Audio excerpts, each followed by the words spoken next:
आज भारत में 96% से ज्यादा केसेस रिकवर हो चुके हैं।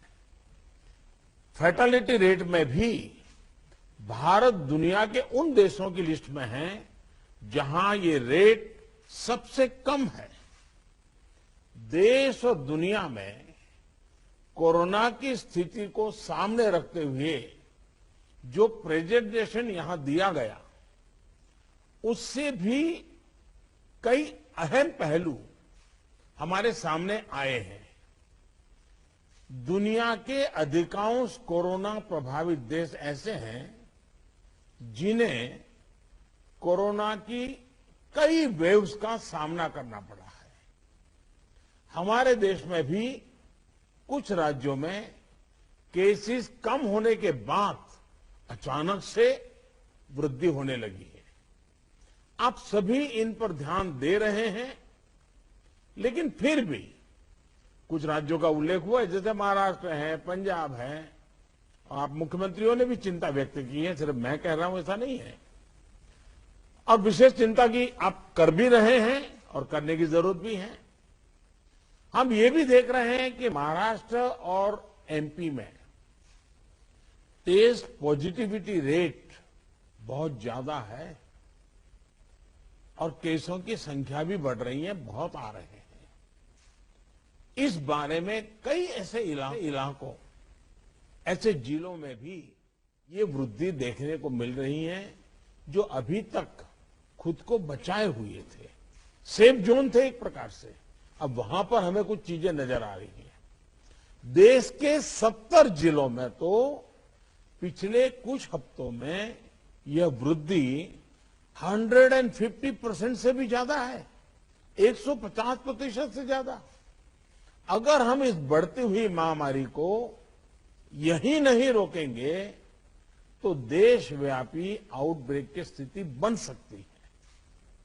हमें कोरोना की उस उभरती हुई सेकंड पीक को तुरंत रोकना ही होगा और इसके लिए हमें क्विक और डिसाइसिव कदम उठाने होंगे। कई जगह देखने को मिल रहा है कि मास्क को लेकर अब स्थानीय प्रशासन द्वारा भी उतनी गंभीरता नहीं दिखाई जा रही। मेरा आग्रह है कि स्थानीय स्तर पर गवर्नेंस को लेकर जो भी दिक्कत है उनकी पड़ताल, उनकी समीक्षा की जानी और उन दिक्कतों को सुलझाया जाना, ये मैं समझता हूं वर्तमान में बहुत आवश्यक है। ये मंथन का विषय है कि आखिर कुछ क्षेत्रों में ही टेस्टिंग कम क्यों हो रही है, क्यों ऐसे ही क्षेत्रों में टीकाकरण भी कम हो रहा है। मैं समझता हूं कि ये गुड गवर्नेंस की परीक्षा का भी समय है। कोरोना की लड़ाई में हम आज जहां तक पहुंचे हैं उसमें और उससे जो आत्मविश्वास आया है, ये आत्मविश्वास, हमारा कॉन्फिडेंस ओवर कॉन्फिडेंस भी नहीं हो जाना चाहिए। हमारी ये सफलता लापरवाही में भी नहीं बदलनी चाहिए। हमें जनता को पैनिक मोड में भी नहीं लाना है। एक भय का साम्राज्य फैल जाए, ये भी स्थिति नहीं लानी है। और कुछ सावधानियां बरत करके, कुछ इनिशिएटिव लेकर के हमें जनता को परेशानी से मुक्ति भी दिलानी है। अपने प्रयासों में हमें अपने पुराने अनुभवों को शामिल करके रणनीति बनानी होगी। हर राज्य के अपने अपने प्रयोग हैं, अच्छे प्रयोग हैं, अच्छे इनिशिएटिव हैं। कई राज्य दूसरे राज्यों से नए नए प्रयोग सीख भी रहे हैं। लेकिन अब एक साल में हमारी गवर्नमेंट मशीनरी को नीचे तक ऐसी स्थितियों में कैसे काम करना, करीब करीब ट्रेनिंग हो चुकी है। अब हमें प्रोएक्टिव होना जरूरी है। हमें जहां जरूरी हो, और ये मैं आग्रहपूर्वक कहता हूं, माइक्रो कंटेनमेंट जोन बनाने का विकल्प भी किसी भी हालत में ढिलास नहीं लानी चाहिए। इस पर बड़े आग्रह से काम करना चाहिए। जिलों में काम कर रही पैंडेमिक जो रिस्पांस टीम्स को कंटेनमेंट और सर्वेलेंस एसओपीस इसकी रीओरिएंटेशन की आवश्यकता हो वो भी किया जाना चाहिए। फिर से एक बार 4 घंटे 6 घंटे के लिए बैठ करके चर्चा हो, हर लेवल पे चर्चा हो, सेंसिटाइज भी करेंगे, पुरानी चीजें याद भी करा देंगे और गति भी ला सकते हैं। और इसके साथ ही टेस्ट, ट्रैक और ट्रीट इसको लेकर भी हमें उतनी ही गंभीरता की जरूरत है जैसे कि हम पिछले 1 साल से करते आ रहे हैं। हर संक्रमित व्यक्ति के कॉन्टैक्ट को कम से कम समय में ट्रैक करना और आरटी-पीसीआर टेस्ट रेट 70% से ऊपर रखना बहुत अहम है। हम ये भी देख रहे हैं कि कई राज्यों में रैपिड एंटीजन टेस्टिंग पर ही ज्यादा बल दिया जा रहा है और उसी भरोसे गाड़ी चल रही है। जैसे केरल है, उड़ीसा है, छत्तीसगढ़ है, यूपी है। मुझे लगता है कि इसमें बहुत तेजी से बदल की जरूरत है। इन सभी राज्यों में, मैं तो चाहता हूं देश के सभी राज्यों में हमें आरटी-पीसीटी टेस्ट और बढ़ाने पर जोर देना होगा। एक बात जो बहुत ध्यान देने वाली है वो ये कि इस बार हमारे टियर 2 और टियर 3 शहर जो शुरू में प्रभावित नहीं हुए थे, उनके आसपास के क्षेत्र प्रभावित ज्यादा हो रहे हैं। देखिए, इस लड़ाई में हम सफलतापूर्वक बच पाए हैं, उसका एक कारण था कि हम गांवों को इससे मुक्त रख पाए थे। लेकिन टियर 2, टियर 3 सिटी पहुंचा तो इसको गांव में जाने से देर नहीं लगेगी और गांवों को संभालना हमारी व्यवस्थाएं बहुत कम पड़ जाएगी। और इसलिए हमें छोटे शहरों में टेस्टिंग को बढ़ाना होगा। हमें छोटे शहरों में रेफरल सिस्टम और एम्बुलेंस नेटवर्क के ऊपर विशेष ध्यान देना होगा। प्रेजेंटेशन में ये भी बात हमारे सामने रखी गई कि अभी वायरस का स्प्रेड डिस्प्रेस्ड मैनर में हो रहा है। इसकी बहुत बड़ी वजह यह भी है कि अब पूरा देश ट्रैवल के लिए खुल चुका है। विदेशों से आने वाले लोगों की संख्या भी बढ़ी है। इसलिए आज हर एक केस के ट्रैवल की, उसके कॉन्टैक्ट्स के ट्रैवल की सूचना सभी राज्यों को आपस में भी साझा करना जरूरी है। आपस में जानकारी साझा करने के लिए किसी नए मैकेनिज्म की जरूरत लगती है तो उस पर भी विचार होना चाहिए। इसी तरह विदेश से आने वाले यात्रियों और उनके कॉन्टैक्ट्स के सर्वेलेंस के लिए एसओपी के पालन की जिम्मेदारी भी हमारी अब बढ़ गई है। अभी हमारे सामने कोरोना वायरस के न्यूटन्स को भी पहचाने और उनके प्रभावों का आकलन का भी एक प्रश्न है। आपके राज्यों में आपको वायरस के वेरिएंट का पता चलता रहे, इसके लिए भी जीनोम सैंपल भी टेस्टिंग के लिए भेजा जाना उतना ही अहम है। साथियों, वैक्सीन अभियान को लेकर कई साथियों ने अपनी बात रखी। निश्चित तौर पर इस लड़ाई में वैक्सीन अब 1 साल के बाद हमारे हाथ में एक हथियार आया है। ये प्रभावी हथियार है। देश में वैक्सीनेशन की गति लगातार बढ़ रही है। हम एक दिन में 30 लाख लोगों को वैक्सीन करने के आंकड़े को भी एक बार तो पार कर चुके हैं। लेकिन इसके साथ ही हमें वैक्सीन डोसेज वेस्ट होने की समस्या को बहुत गंभीरता से लेना चाहिए। तेलंगाना और आंध्र प्रदेश में 10% से ज्यादा वैक्सीन वेस्टेज है। यूपी में भी वैक्सीन वेस्टेज करीब करीब वैसा ही है। वैक्सीन क्यों वेस्टेज हो रही है, इसकी भी राज्यों में समीक्षा होनी चाहिए और मैं मानता हूं हर रोज शाम को इसकी मॉनिटरिंग की व्यवस्था रहनी चाहिए और हमारी सिस्टम को प्रोएक्टिव लोगों को कांटेक्ट करके एक साथ इतने लोग मौजूद रहें ताकि वैक्सीन दे, वैक्सीन वेस्टेज न जाए, इसकी व्यवस्था होनी चाहिए। क्योंकि एक प्रकार से जितना परसेंटेज वेस्टेज होता है, हम किसी के अधिकार को बर्बाद कर रहे हैं। हम किसी के अधिकार को बर्बाद करने का हमें हक नहीं है। स्थानीय स्तर पर प्लानिंग और गवर्नेंस की जो भी कमियां हैं उन्हें तुरंत सुधारा जाना चाहिए। वैक्सीन वेस्टेज जितनी रुकेगी, और मैं तो चाहूंगा राज्यों ने तो जीरो वेस्टेज के टारगेट से काम शुरू करना चाहिए। हमारे यहां वेस्टेज नहीं होने देंगे। एक बार कोशिश करेंगे तो इंप्रूवमेंट जरूर होगा।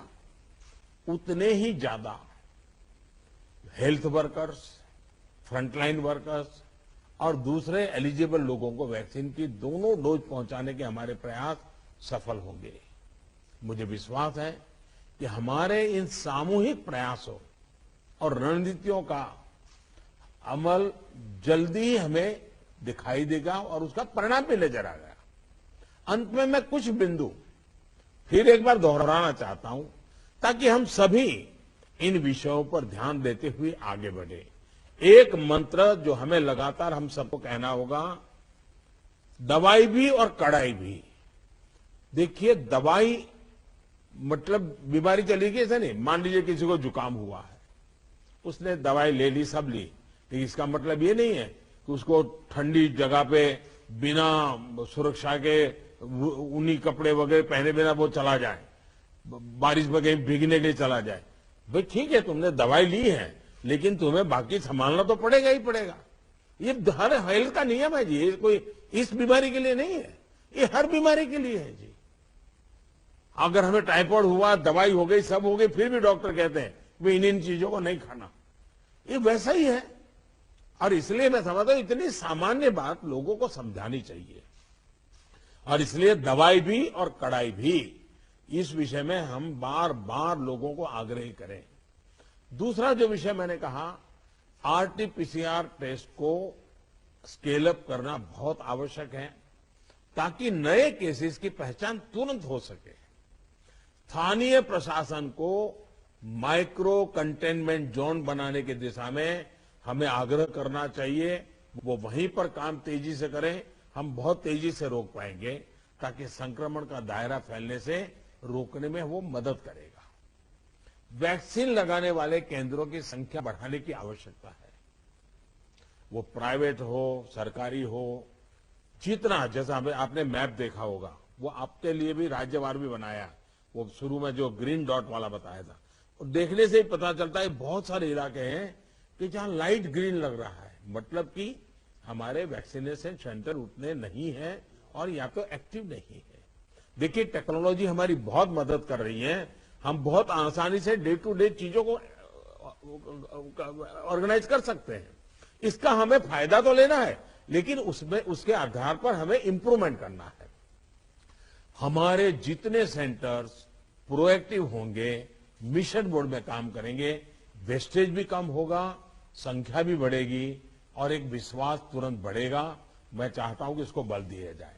साथ ही एक बात हमें ध्यान रखनी होगी, क्योंकि ये वैक्सीन निरंतर प्रोडक्शन हो रहा है और जितना जल्दी हम इससे बाहर निकले हमें निकलना है, अदरवाइज ये 1 साल, 2 साल, 3 साल तक खींचता चला जाएगा। एक मुद्दा है वैक्सीन की एक्सपायरी डेट। हमें ध्यान रखना चाहिए कि जो पहले आया है उसका पहले उपयोग हो, जो बाद में आया है उसका बाद में उपयोग हो। अगर जो बाद में आया हुआ हम पहले उपयोग कर लेंगे तो फिर एक्सपायरी डेट और वेस्टेज की स्थिति बन जाएगी। और इसलिए मुझे लगता है कि अवॉइडेबल वेस्टेज से तो हमें बचना ही चाहिए। हमें पता होना चाहिए कि ये लॉट हमारे पास जो है इसकी एक्सपायरी डेट ये है, हम सबसे पहले इसका उपयोग कर लेंगे। ये बहुत जरूरी है। और इन सभी बातों के साथ इस संक्रमण के फैलाव को रोकने के लिए जो मूलभूत कदम है, जैसा मैं कहता हूं, दवाई भी और कड़ाई भी, मास्क पहनना है, 2 गज की दूरी बनाए रखना है, साफ सफाई का ध्यान रखना है, पर्सनल हाइजीन हो या सोशल हाइजीन, पूरी तरह उसको बल देना पड़ेगा। ऐसे कई कदम जो पिछले 1 साल से हम करते आए हैं, फिर से एक बार उसको बल देने की जरूरत है। फिर से इस बार आग्रह करने की जरूरत है। उसमें हमें कड़ाई करनी पड़े तो करनी चाहिए। जैसे हमारे कैप्टन साहब कह रहे थे कि हम कल से एक बड़ा कड़ाई करने का मूवमेंट चला रहे, अच्छी बात है। मुझे लगता है कि हम सब ने इस दिशा में हिम्मत के साथ करना पड़ेगा। मुझे विश्वास है कि इन विषयों पर लोगों की जागरूकता बनाए रखने में हमको सफलता मिलेगी। मैं फिर एक बार आपके सुझावों का लिए धन्यवाद करता हूं और भी जो सुझाव है आप जरूर भेजिए। जो हॉस्पिटल के विषय में जो आज चर्चा निकली है, आप 2-4 घंटे में ही सारी जानकारी दे दीजिए, ताकि मैं शाम को 7-8 बजे के आसपास मेरे डिपार्टमेंट के लोगों के साथ रिव्यू करके इसमें से अगर कोई बॉटल नेक है तो उसको दूर करने के लिए कोई आवश्यक निर्णय करने होंगे तो हेल्थ मिनिस्ट्री तुरंत कर लेगी और मैं भी उस पर ध्यान दूंगा। लेकिन मैं कहता हूं कि हम अब तक जो लड़ाई जीतते आए हैं, हम सबका सहयोग है। एक हमारा कोरोना वॉरियर का सहयोग है, उसके कारण हुआ है। जनता जनार्दन ने भी बहुत कोऑपरेट किया है जी। हमें जनता से जूझना नहीं पड़ा है। हम जो भी बात लेते गए, जनता ने विश्वास किया है, जनता ने साथ दिया है और भारत विजयी हो रहा है 130 करोड़ देशवासियों की जागरूकता के कारण, 130 करोड़ देशवासियों की सहयोग के कारण, 130 करोड़ देशवासियों के कोऑपरेशन के कारण। हमें जितना जनता जनार्दन को इस विषय पर फिर से जोड़ पाए, फिर से विषय को बताएंगे, मुझे पक्का विश्वास है कि जो अभी बदलाव नजर आ रहा है, हम उस बदलाव को फिर से एक बार रोक पाएंगे, फिर से हम नीचे की तरफ ले जाएंगे, ऐसा मेरा पक्का विश्वास है। आप सबने बहुत मेहनत की है, आपके पास इसकी एक एक्सपर्टाइज टीम बन चुकी है। थोड़ा आप डेली 1 बार 2 बार पूछना शुरू कर दीजिए, सप्ताह में 1-2 बार मीटिंग लेना शुरू कर दीजिए, चीजें अपने आप गति पकड़ जाएगी। मैं फिर एक बार बहुत शॉर्ट नोटिस में आप सबको आज की मीटिंग मैंने ऑर्गेनाइज की, लेकिन फिर भी आपने समय निकाला और बहुत विस्तार से अपनी सारी जानकारियां दी। मैं आपका बहुत बहुत आभार व्यक्त करता हूं। धन्यवाद जी। तो प्रधानमंत्री नरेंद्र मोदी का कोरोना मंत्र एक बार फिर से, कड़ाई भी और साथ ही साथ पूरे मामले को रोकने के लिए वैक्सीनेशन भी जरूरी है। और सबसे इंपॉर्टेंट बात जो आज प्रधानमंत्री ने रखी है वो वैक्सीन को लेकर कि इसके एक्सपायरी डेट पर ज्यादा ध्यान देना चाहिए। अधिकांश कोरोना प्रभावित देश ऐसे हैं जिन्हें कोरोना की कई वेव्स का सामना करना पड़ा है। हमारे देश में भी कुछ राज्यों में केसेस कम होने के बाद अचानक से वृद्धि होने लगी है। आप सभी इन पर ध्यान दे रहे हैं, लेकिन फिर भी कुछ राज्यों का उल्लेख हुआ है, जैसे महाराष्ट्र है, पंजाब है, और आप मुख्यमंत्रियों ने भी चिंता व्यक्त की है, सिर्फ मैं कह रहा हूं ऐसा नहीं है। और विशेष चिंता की आप कर भी रहे हैं और करने की जरूरत भी है। हम ये भी देख रहे हैं कि महाराष्ट्र और एमपी में टेस्ट पॉजिटिविटी रेट बहुत ज्यादा है और केसों की संख्या भी बढ़ रही है, बहुत आ रहे हैं। इस बारे में कई ऐसे इलाकों, ऐसे जिलों में भी ये वृद्धि देखने को मिल रही है जो अभी तक खुद को बचाए हुए थे।